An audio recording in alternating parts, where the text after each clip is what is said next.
बल का अभिमान है, गरुड़ को अपनी गति का अभिमान है, और तीसरी है सत्यभामा। सत्यभामा से पूछा तुम्हें किस बात का अभिमान है?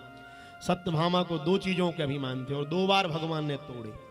पहला अभिमान था कि 16,108 रानियों में किसी के पिताजी ने दहेज नहीं दिया, हमारे पिताजी ने दहेज दिया है, मणि दी है, 8 बार सोना उगलती है, कम समझते हो क्या?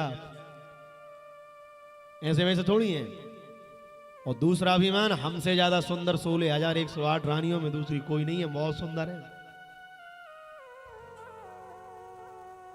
तो भगवान ने कहा मैं पूरी द्वारिका में सबसे आनंदित हूं, पर मुझे पीड़ा है केवल इन तीनों से।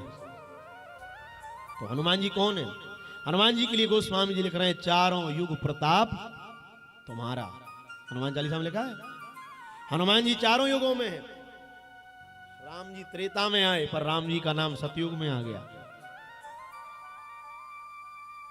गणेश जी ने सतयुग में जब जन्म लिया तो जगत पिता ब्रह्मा से कहा कि हमें और कार्तिक में से दोनों में से किसी को प्रथम पूज्य का वरदान दो।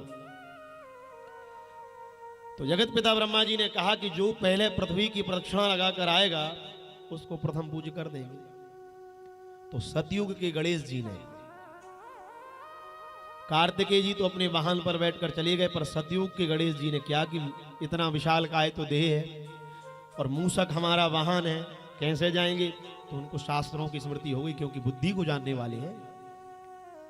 उन्होंने तुरंत अपने विवेक को प्रकट किया और तुरंत 2 अक्षर लिखे राम, और राम की परिक्रमा लगा ली। और ब्रह्मा जी से कहा कि अब मेरे लिए प्रथम पूज्य बना दो। तो कहा तुमने पृथ्वी की प्रदक्षिणा लगा ली। बोली पृथ्वी की प्रदक्षिणा तो नहीं लगाई, पर मैंने राम नाम की प्रदक्षिणा लगा ली। राम नाम की प्रदक्षिणा लगाने से ही संपूर्ण पृथ्वी की प्रदक्षिणा का फल मिल जाएगा। क्यों? बोली सिया राम मैं सब जग जान। कौन है ऐसा संसार में जो राम में नहीं छिपा? सारा ब्रह्मांड के 2 अक्षरों में छिपा हुआ। अगर ये सत्य है तो आप मुझे प्रथम पूज्य बना दो। ब्रह्मा जी प्रसन्न हो गए, कहा राम नाम में सब कुछ छिपा हुआ है। और फिर त्रेता आया। त्रेता के गणेश जी ने माता पिता को बिठाकर प्रदक्षिणा लगाई और प्रथम पूज्य बन गए। द्वापर के गणेश जी ने गौ माता को खड़ा करके प्रदक्षिणा लगाई।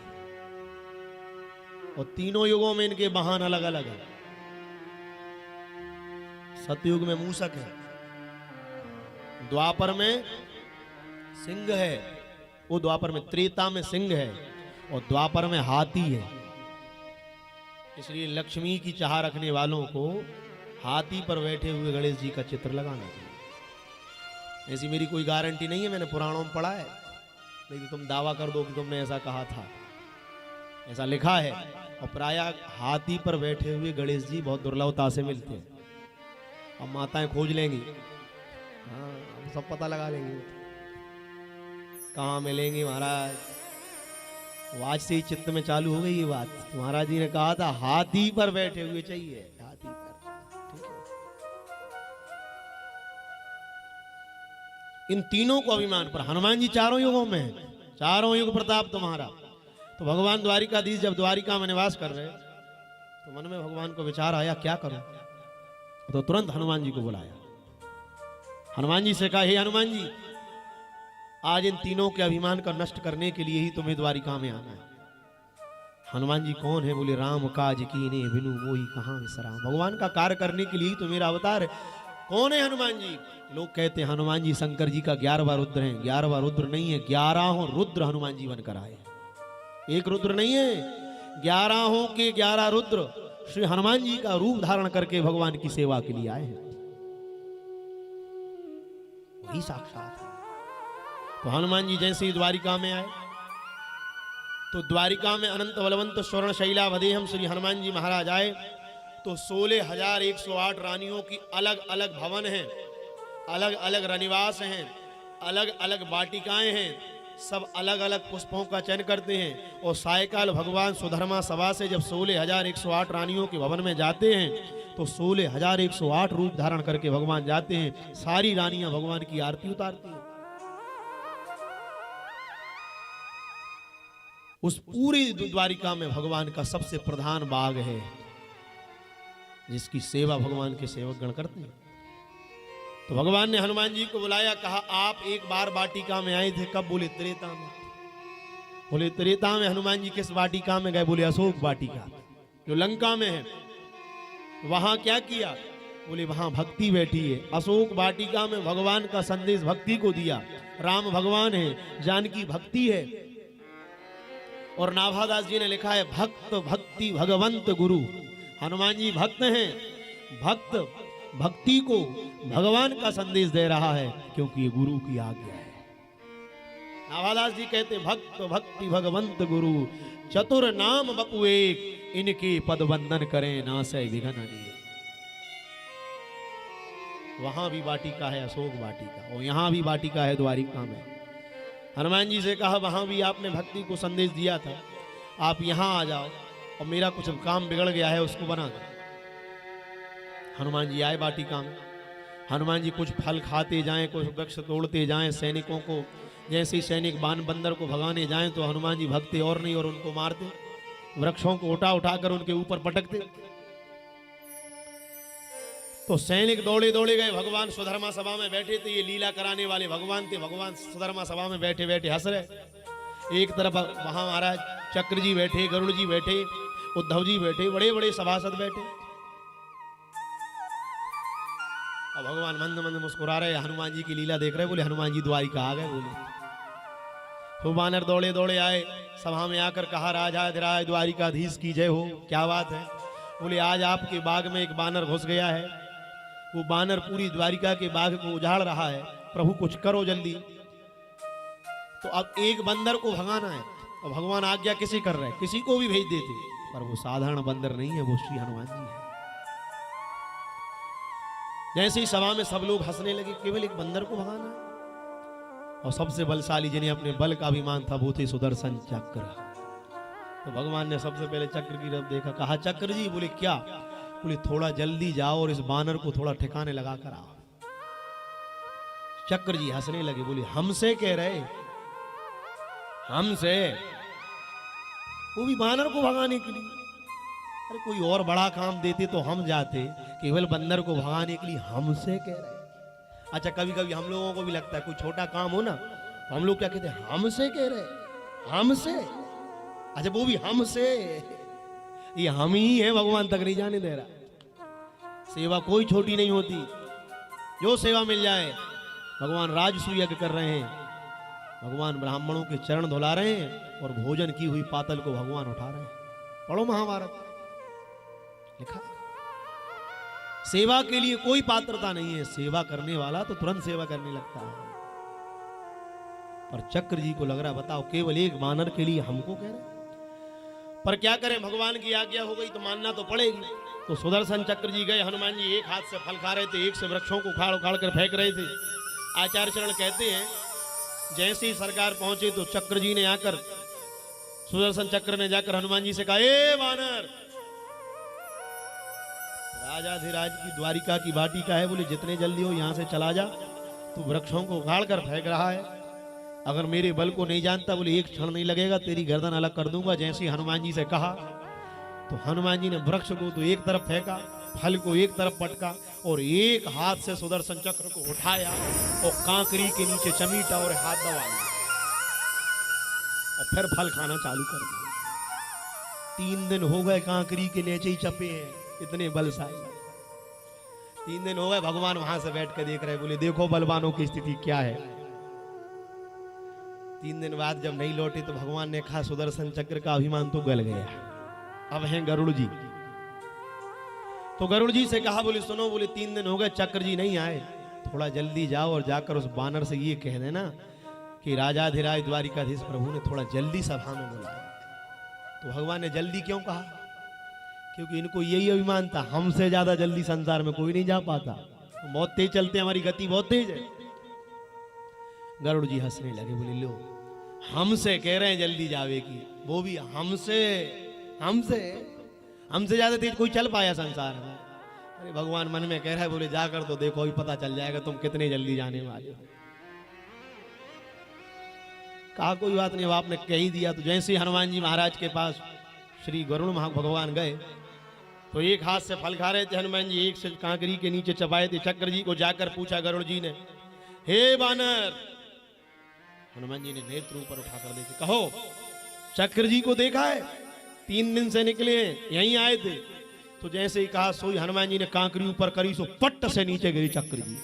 जोर से सांस ले रहे, बोले टाइम से आ गए, नहीं तो सीताराम हो ही गई थी। बोले हाँ, हो गई थी सीताराम। बोले थोड़ी देर और नहीं आते सोई गए। गरुड़ जी को बड़ा आश्चर्य हुआ, बोले इतने बलवान। हनुमान जी समझ गए ये साधारण बानर नहीं है। कहा कोई बात नहीं, होगा कोई बलशाली बानर। तो कहा सुनो, राजाधिराज द्वारकाधीश प्रभु ने आपको थोड़ा जल्दी बुलाया है सभा में। तो हनुमान जी ने कहा, बोले सुनो आप चलो, हम आ रहे हैं। सो गरुड़ जी कह रहे, हमसे तेज तुम नहीं चल पाओगे, तुम चलो, हम तो आ रहे। अरे भगवान कह रहे चलो तो सही। क्यों? पवन तनय बल पवन समाना, वायु का वेग भी इतना नहीं है पवन पुत्र हनुमान जितनी तीव्रता से चलते हैं। मन की गति भी इतनी तीव्र नहीं है। अनंत बलवंत स्वर्ण शैलावदेयम श्री हनुमंत लाल जी के लिए कहा गया है कि इंद्र के एक वज्र में जितना बल है उतना बल इंद्र के,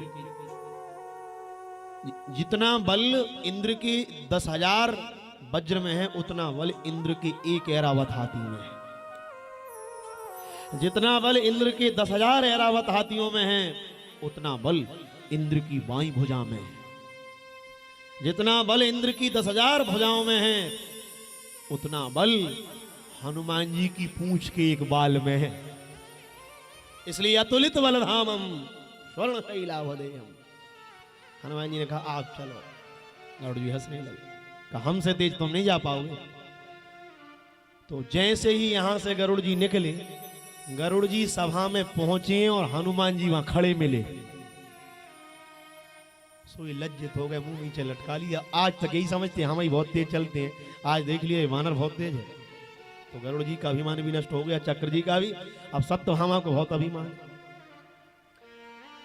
तो हनुमान जी से कहा, बोले प्रणाम करो। बोले किसको? ये राजा हैं द्वारिका के, इनको प्रणाम करो। तो हनुमान जी कहते हैं प्रणाम नहीं करेंगे। कब करोगे प्रणाम? बोले जब इनके साथ में हमारी भगवती किशोरी जानकी की जैसी सुंदर नारी बैठेगी तब प्रणाम करें। तो भगवान तुरंत उठकर गए, 16,108 रानियों से कहा, बोले सुनो हनुमान जी आए हैं और उन्होंने कहा है कि हम तब प्रणाम करेंगे जब भगवती जानकी के तुल्य सौंदर्य से युक्त कोई नारी हमारे पास आकर बैठ जाए। तो 16,108 रानियां कुछ कह पाती, उसके पहले सत्यभामा कहती, बोले सुनो हमसे सुंदर कोई नहीं है, हम बहुत सुंदर हैं। अरे भगवान ने कहा जाओ तुम्हारे हमको ही तो नष्ट करने। बोले तो जैसे ही गई सत्यभामा जी भगवान के साथ जाकर जैसे ही बैठी तो हनुमान जी देखते ही कहने लगे, बोले प्रभु बुरा मत मानना। बोले क्यों? बोले आपके पास जो नारी बैठी है ये तो हमारी जानकी जी की सखियों के बराबर भी सुंदर नहीं है। बोले जो कहा सो तुरंत लज्जित होकर तृणनिवास में चली गई। तब भगवान कहते हैं विचार करो वो भगवती जानकी जी का सौंदर्य कैसा होगा। विनय पत्रिका पढ़ो, वहां लिख रहे हैं गोस्वामी जी। तब जैसे ही रुक्मणी जी आई हनुमान जी ने प्रणाम कर लिया, क्योंकि तुलसी मस्तक तब नमे जब धनुष बाण लिए हाथ। इसलिए भगवान को सब प्रिय है। भगवान के निकट रहने वाले भी अगर अभिमान से ग्रसित हो जाते हैं बंधुओं तो भगवान उसको भी स्वीकार नहीं करते। और दूसरा अभिमान और था सत्यभामा को, सौंदर्य का अभिमान तो नष्ट कर दिया, पर दूसरा अभिमान था मेरे पिताजी ने इतना स्वर्ण दिया, मेरे पिताजी ने जो मणि है 8 बार सोना उगलती है। तो देवऋषि नारद ने विचार किया कि भगवान 16,108 रानियों में सबसे ज्यादा प्रेम अगर किसी को करते होंगे तो सत्यभामा को करते हैं। तो जो 14 प्रकार के रत्न समुद्र मंथन से निकले थे उनसे एक पारिजात नाम का वृक्ष निकला था। तो उस पारिजात वृक्ष के पुष्प को तोड़कर नारद जी लाए और नारद जी ने विचार किया कि मैं द्वारिका में जाऊंगा और भगवान को जाकर अर्पण करूंगा। भगवान इस पारिजात के वृक्ष की सुगंध लेंगे और भगवान अगर सबसे ज्यादा प्रेम सत्यभामा से करते होंगे तो सुगंध लेकर ये पुष्प सत्यभामा को दे देंगे।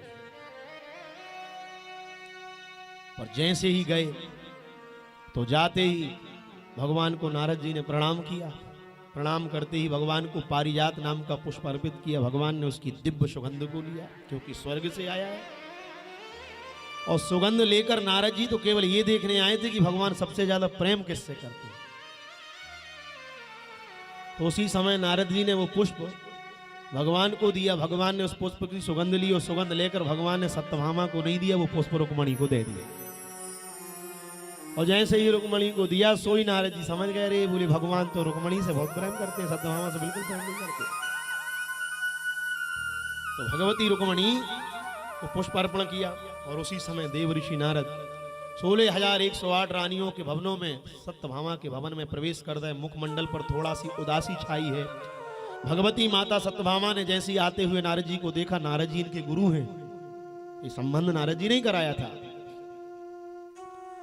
तो जैसे ही देखा तो सज्जनों तत्क्षण देखते ही नारद जी को खड़े होकर पंचांग प्रणाम किया। बोले आज के दिवस की मैं लेऊं बलिहारा, मेरे घर आया राजा राम जी का प्यारा। करूं दंडवत चरण पखारूं, इन संतन पर बलिहारी जाऊं। आज आपने द्वारिका धन्य कर दी, आप जैसे देवर्षि यहाँ पधारे। भगवान आज्ञा करें, हमारी द्वारिका में पधार कर आपने धन्य कर दिया। क्या बात है, आज आपका मुखमंडल उतरा हुआ लग रहा है। तो नारद जी ने कहा देखो देवी बुरा मत मानना, एक बात कह दें। बोले कहो। बोले देवी बुरा मत मानना, हम स्वर्ग गए, स्वर्ग से हमने पारिजात नाम का वृक्ष है उसका पुष्प तोड़ा और मन में विचार किया कि भगवान 16,108 रानियों में सबसे ज्यादा प्रेम अगर किसी को करते हैं तो सत्यभामा को करते हैं। हमने विचार किया कि हम वो पुष्प भगवान को अर्पित करेंगे, भगवान उस पुष्प को सत्यभामा को देंगे। पर देवी बुरा बिल्कुल मत मानना, हम तो आए, हमने अर्पण किया, पर भगवान ने वो पुष्प तुम्हें नहीं दिया। बोले वो रुक्मणी को दे दिया, इसलिए बुरा मत मानना, तुमसे वो बिल्कुल प्रेम नहीं करते, प्रेम तो रुक्मणी से ही करते हैं। अरे जितना इतना कहा वो कहते ही फिर तो सत्यभामा क्रोध में लाल हो गई। और जैसे ही शाम की ओधूली वेला हुई, भगवान सुधर्मा सभा से निकलकर रनिवासों में 16,108 रूप बनाकर जब जा रहे हैं, सारी रानियां थाली लेकर आरती उतारने के लिए खड़ी हैं, और आज सत्यभामा नहीं आई। बलकल वस्त्रों को धारण करके कोप भवन में चली गई। द्वार पर सखियां खड़ी हैं। भगवान ने कहा सत्यभामा नहीं आई। बोले कहा वो तो रूठ गई आपसे। बोले भगवान ने कहा कोई बात नहीं, रूठों को मनाना हमें बहुत बढ़िया से आता है। क्यों? बोले देवियों हमारा रूप ऐसा है कि जो एक बार हमें देख लेता है फिर वो हमसे अधिक समय तक रूठ कर रह नहीं सकता। अधुरम मधुरम वदनम मधुरम नयनम मधुरम हसितम मधुरम मधुराधिपते रखिलम मधुरम। इतने मधुर है प्रभु। आज जैसे भगवान गए, बलकल वस्त्रों को धारण किए हुए भगवती सत्यभामा को देखा तो सत्यभामा को देखते ही भगवान मुस्कुरा गए। और सत्यभामा ने जैसी मधुर मधुर मुस्कुराते भगवान को देखा तो सत्यभामा भूल ही गई कि हम रूठे हैं, तुरंत प्रणाम कर लिया। अच्छा भगवान ने कहा ये बताओ क्यों रूठ गई तुम? बोले आप हमसे प्रेम नहीं करते। बोले क्यों? नारद जी जो पारिजात का पुष्प लाए थे आपने भगवती रुक्मणी को दे दिया, आप हमसे प्रीति नहीं करते। तो भगवान कहते अच्छा ये सब कराया हुआ नारद जी का है, तुम्हें पारिजात के वृक्ष के कारण, तुम वृक्ष के पुष्प के कारण तुम मुझसे रूठ गई, चिंता क्यों करती हो? अरे रुक्मणी के लिए तो मैंने केवल पुष्प दिया है, देवी तुम्हारे लिए मैं पारिजात का वृक्ष ला कर दूंगा स्वर्ग से। सत्यभामा कौन है? सत्यभामा जो है ये पृथ्वी का अवतार है। पृथ्वी ही सत्यभामा का रूप लेकर आई थी और पृथ्वी का पुत्र है भौमासुर। और ये जो 16,000 नारियां हैं ये भौमासुर ने बंदी बना रखी थी और इसको वरदान था जब तक इसकी मां मृत्यु लोक से आकाश नहीं जाएगी तब तक भौमासुर को भगवान भी नहीं मार सकते। तो भगवान ने कहा बोले देवी चलो तुम्हें स्वर्ग ले चले। यहां भगवान ने दूसरा रूप धारण करके उद्धव जी से कह दिया उद्धव अब भौमासुर के वध का समय आ गया, मैं भौमासुर का वध करूंगा। भौमासुर के वध का समय आ गया। मैं जा रहा हूं लेकर। भगवान एक रूप से भगवती सत्यभामा को लेकर स्वर्ग गए। और सत्यभामा को लेकर जैसे ही भगवान गए तो यहां भगवान ने एक स्वरूप से भौमासुर का वध करके 16,000 नारियों को अपना बना लिया।